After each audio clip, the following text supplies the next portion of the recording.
So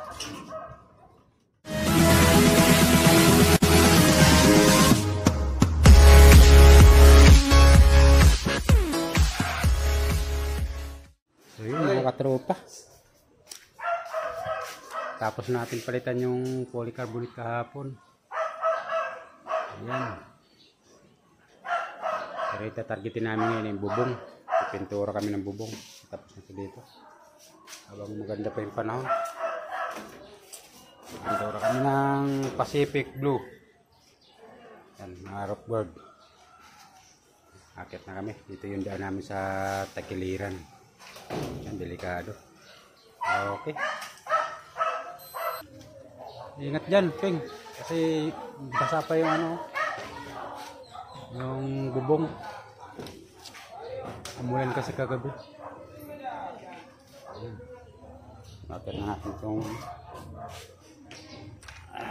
pintura. Ayan na. Punta kami, madulas yung yero. Yung basahan. Ay nako, kakatakot. Sabi buwas buhay yung aming daanan mga tropo. Yan, nakadikit lang sa wall yung ano, aming hagdan. Bago pag akyat dito walang kakapitan. Kaya talagang tanging eksperto lamang ang nakakagawa ditong ganitong klaseng mga trabaho. Kailangan mag-ingat kasi ang taas nito mga tropa. Third floor na tong taas nito. Yan taas, huwag lang kayo dumaan sa Tagiliran ng ano, bubong. Para sa pamilya gagawin natin. So punasan mo natin bubong. Malawak-lawak din kasi yung bubong na to. Simulan natin sa kantuping, doon sa kantuhan. Steel brass yan yung mga kalawang. Kasi puro kalawang yung Tagiliran ito mga tropa. Mga ilang buwan na nito mabubutas na. Ayan o. Kasi mga katabi dito may mga pintura na din. Malawak-lawak rin kasi yung bubong na to. Bali 2 balde yung binili natin pintura na Ocean Pacific Blue. Ayan. Kalawangin o. Pag hindi naagapan yan, mauwi sa pagkabutas yan. Ayan. Dami ng kalawang. Ayan, puro kalawang na yan mga katropa. Yung mga bubong ng kapitbahay natin, puro kalawang na din o. Ito may mga pintura na din. Ayan mga bagong pintura. Ganda ng view dito oh. Nasa rooftop kami, nasa tuktok ng bubong. Ayan ang karagatan ng Munting Mapino. Ayan ang bulungan. Ang bulungan. Oo. Yung mga kalawang, ang dami ng kalawang eh. Kaya huwag tayo ulanin.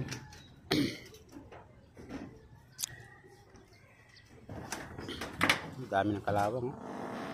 Kaya pagka hindi na pinturahan, hindi na agapan itong bubong na to, wala. Mas malaking problema. Mas malaking gagastusin na may-ari kasi bukod sa materyales, siyempre mahal na materyales, tas labor, yung abala pa ng bubong, siyempre babakbakin yan. Kaya butin lang, nasabi ko sa may-ari na pinturahan nyo ng bubong nyo kasi mahirap na maunahan ng kalawang. Steel brass na di Junior para maalis yung kalawang. Kinabit natin kahapon polycarbonate na ano, hindi lang natin ang videoan kasi naiwan ko yung cellphone. Ayos na, sealed na, wala nang katulo-tulo. Si Arma nagkakabit din ng kanyang bubong ngayon. Katulad nito. Katulad ng kila Christian yan. Kaya medyo ano, mahal nga lang. Pero pang matagalan naman. Kaya sa polycarbonate. Eh, 1 taon lang eh, lumutong na.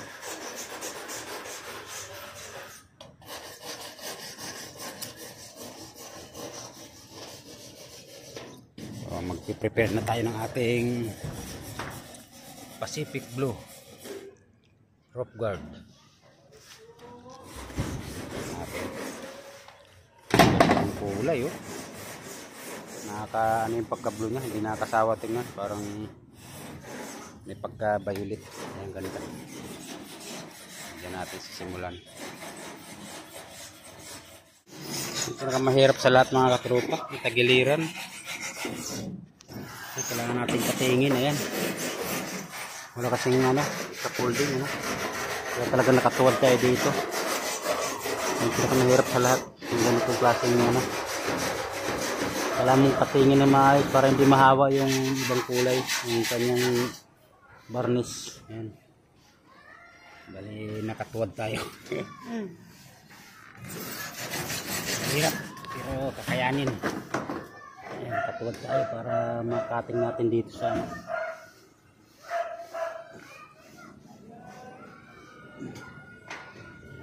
yung ganitong gawain mga katropa.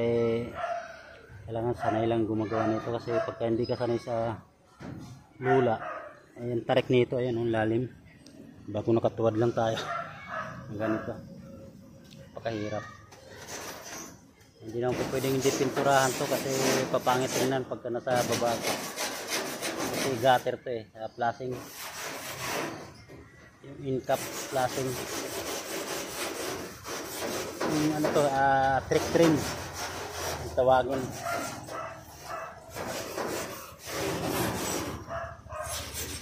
Kaya talagang buwis buhay ang ating trabaho. Buwis buhay talaga. Tipin mo sa lalim yan, no? Ako nakawag. Ayan nga, patay tayo dyan, ha? Wag na umulan. Yan ang kalaban natin dito ngayon mga katropa, kasi kumukulimlim. Kailangan huwag tayong ulanin, mawawasan kasi itong pintura natin. May pagkulay na tayo.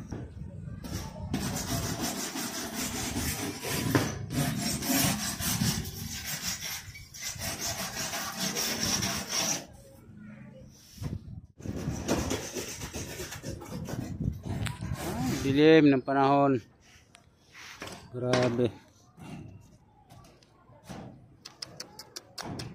Nakapahid na tayo ng kuntiron kasi ayaw ko ituloy, baka malusaw.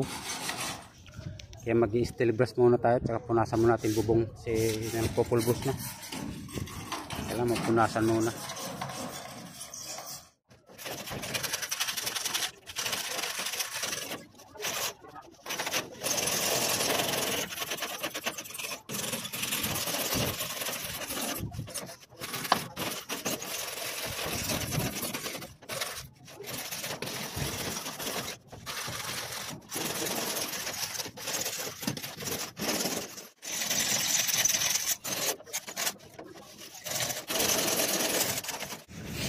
Kailangan kasi mga tropa mapunasan natin kasi ito yung napunasan, no? Malinis na. Pagka hindi mo pinunasan ito, magpupulbo. Ano? Bawakas yung daliri. Ibig sabihin, hindi mo pwede pinturahan na hindi mo pinupunasan kasi nasa ibabaw yung alikabok. Hindi kakapit yung pintura. So, kailangan natin punasan na maigi. Kasi nagpulbos na yung kulay niya. Yung kanyang blue. Pulbos na. Umambo na nga ang putik. Umulan na nga mga katropa.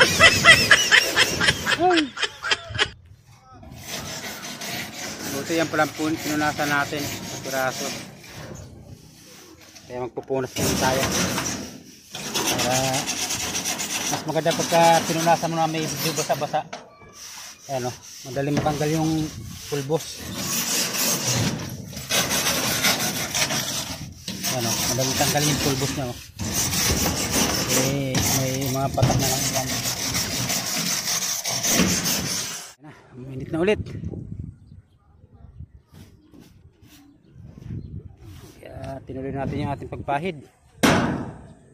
Ayan na, pinakuha ko ng payong si Junior para kahit na minute tuloy-tuloy. Akin to. Payong. Kasi sakit sa ulo mga katropa, sobrang init. Tapos pag may payong, medyo maiwasan natin yung ano, problema. Ayun. Oh, di ba? Ayun oh. Laking payong ko. O, di malilom yung pagpapahid natin. Hindi tayo naka direkta sa araw yung ating ulo. Kasi mahirap na. Huwag lang magkahangin. Okay lang yan. Kasi mainit talaga mga katropa. Yan, pagpahid na tayo. Buti yung pinahiran natin kanina bago umulan. Yun, natuyo na. Yun, kaya hindi siya nalusaw. Junior, may payong din. Mas maganda na yung sigurado mga katropa kasi iniwasan natin dito yung alam nyo na pagka mainit ang lugar. Kahit bata pa tayo, walang pinipili yung heat stroke mga katropa, basta't hindi ka mag-ingat. Lalo pagka ganito, lalo na sa bubong ka, aba hindi biro yan. Reflect ng init na galing sa bubong na pupunta sa katawan mo, sa ulo mo. Sobrang init. Ayan. At least medyo tayo sa araw. Meron tayong payong, diba? Mas sabi nga ni Kuya Kim, mas may ano ba? Mas lamang ang may alam. Kasi pagka di mo inunahan tong init na to, mahirap na.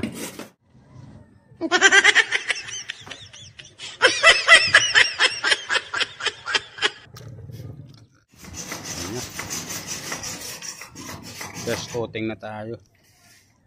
Kung hindi pa napapayaran, pangit na. Meron ng pahid. Wow, ganda. Bagong bago na.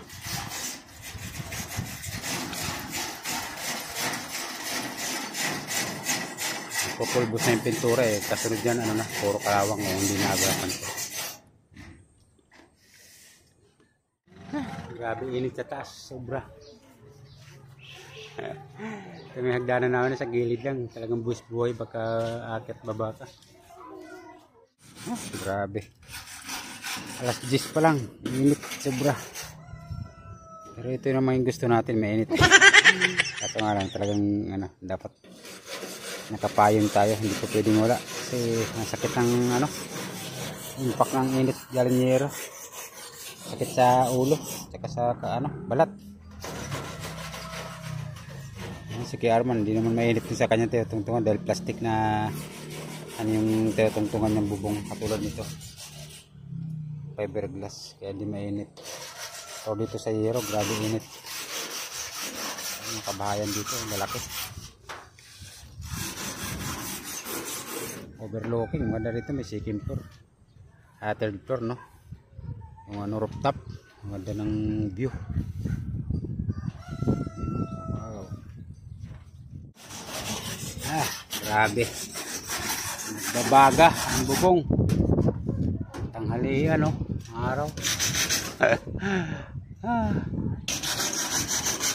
So, wala kang payong talaga, di mo kakayanin mga katropa. Kaya nagpayong tayo, mahirap na. Grabe, nakakalahati pa lang tayo sa isang bubong na to. Time tip natin 11:15 tanghali. Umaga. Kalahati pa, lilinisin pa kasi. Tagal pagka kung pintura lang mabilis, kaso nga lang ini-steel brush pa tapos papunasan na maigi para maging ganito o maging blue ulit kasi nagpupulbos na. Grabe init, pero mas okay na to kaysa umulan. Matipigil yung trabaho natin pag umulan.